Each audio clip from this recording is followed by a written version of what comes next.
project right now, something that we've been working on for almost 2 years, and this is a game where we thought we had some matchup opportunities, and we did everything we can to execute the game plan, put us in position. We thought we might be able to slow the game down, but also have tempo plays to take advantage of some things on offense. Defense, we knew we were going to have to tackle great. We knew we were going to have to keep KT contained and keep him inside and rally to the ball. If we let him get outside, we were going to have problems.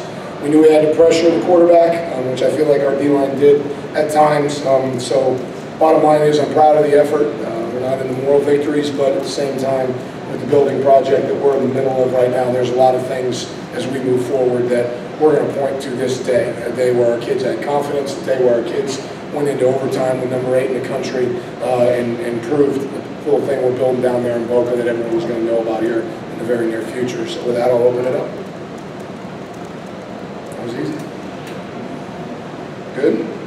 Coach, sure. After being down 14-0 partway through the third quarter, you mentioned the resiliency, but being able to see those big plays, the touchdown, the strip sack, just how much does that give your team confidence, especially seeing who they play? Well, I think it's really the whole picture that our kids never got rattled. Certainly those plays put you in a position where you can get back to tie the game, but you know, Katrina, and I agree with her, she mentioned to me on the way over here, this is one of the best tackling games we've had since she's been at the start of the program, and since I've been here. We just did a great job tackling all day in the open field, making Florida earn everything. They had the one big play on us. At the end of the day, they had one big pass, and they essentially had a defensive score where even there inside the 10-yard line, we made them earn it. It took a couple plays there for them to get in at that point. So I'm really proud of play after play, how our kids, all 3 phases, you know, it's one of the best punt returners we'll see all year in Callaway. He's a great player.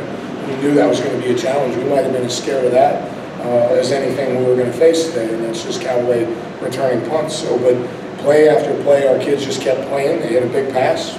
It's Florida. They, you know, just got close down there after a turnover. It's Florida.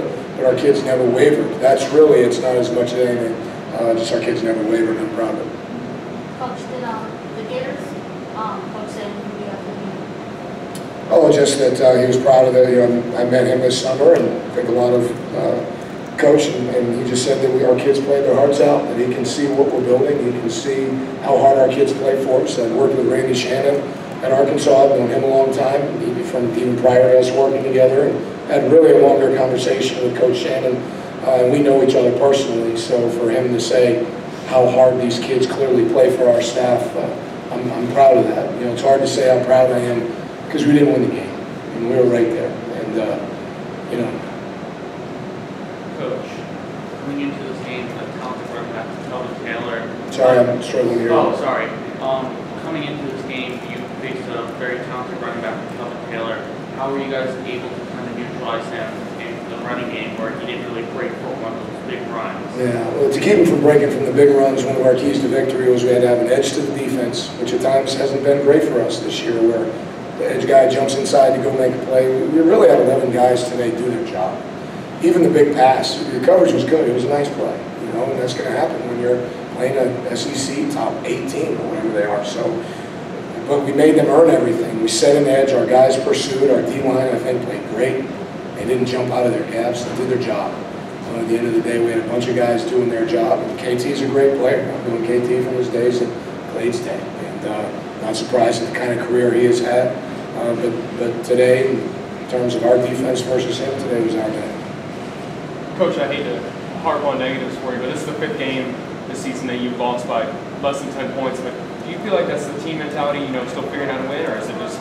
I see a program that's building and a lot to build on. Was this a game where you could finally, you finished, you know, they finished, they went all the way, they went to, they seemed like they were winning till the end. You feel like you got over that hump a little bit today? I think we're getting closer, you know, and once we're going to get to a point here very soon, and I'd like to remind and point out we have 5 true freshmen starting on defense, true freshmen. We're like the 4th youngest team in America. We just went toe-to-toe with Florida until overtime, and we were inches away from catching that last ball to win the game. So very proud of staff and President Kelly and Pat Chun, our athletic director, and some of the supporters that were here for this game, and our players and our coaches. We're building a program, and you know, we're right there. You can see it. Coach, how specifically in the first half with field position, Johnny Towns was able to get you guys paint inside the 20 for most of it. How hard is it to to have to go march down the field time after time after time. Yeah, I mean, you can point to, just look up field position chart, and the odds are against you the further backed up you are. It made it challenging. And so we knew this was going to be a field position battle. Another one of our keys to victory was win the drive start average. I'd have to look at it. I don't have it in front of me, but it was challenging. And that was part of our decision with the last drive there to take a knee, because we had, again, they got us where it was a 95-yard drive with a minute left. We said, no, let's take our chances here in overtime. And fortunately, we were a couple inches away. And specifically with Trey Hendricks on the defensive line, how was he able to make those plays that he did? I mean, the strip sack got him to the career record for sacks for you guys. He's been making plays throughout the year. A lot of credit needs to go to Coach Jameson and the great job he's done with that defensive line. I mean, Hunter was getting pressure. Trey Coley's an NFL prospect. Brandon Bryant, I think, had one of his best games since I've been here.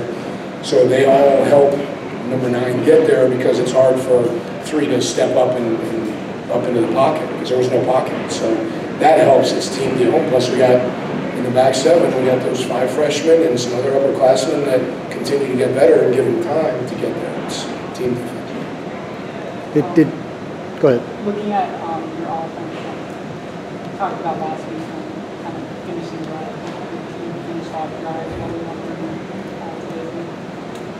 Well, you know what? I think that we ended up tying the game up. I think we went against a defense that was top 5 in about every category that exists. We were almost chuckling when I read them off in this morning's staff meeting. We put ourselves in position to win the game. And for that, I'm proud. What were your thoughts on how Jacquez Johnson played today? There's times where he did some really nice things. I think he had to manage the game. We knew that going into it. We had to limit turnovers. We had a tough one there at the end there in the fourth quarter, which gave Florida a chance to go for a game-winning field goal. And wow, our defense to get that stop and not even allow Florida to get into field goal position was huge. So, there's a lot of things that we knew Quez would have to do today, and for the most part, he did. Was that second Driscoll drive planned? Yes. What's that like to have a kid like him kind of come back for the players and kind of come back to the top team? Yeah, we talked on Monday about Driscoll being there just to make sure his emotions were in check. And Driscoll, you guys will get to know Driscoll more and more as his career develops, but I knew coming into it that he'd be able to handle it. We talked about it on Monday. This game did mean a lot to him and his parents, and wish we could have closed it out for him. It would have been fun to see them, have some fun on the 50-yard line, but it wasn't meant to be today, and we've got great things in the future. Did you see the outcome of this game, or were you even a little surprised? No, I really had some visions of me standing here at the podium with a victory. So at this point, it didn't happen. Anyone else? Thank you. Thanks, guys. Appreciate it.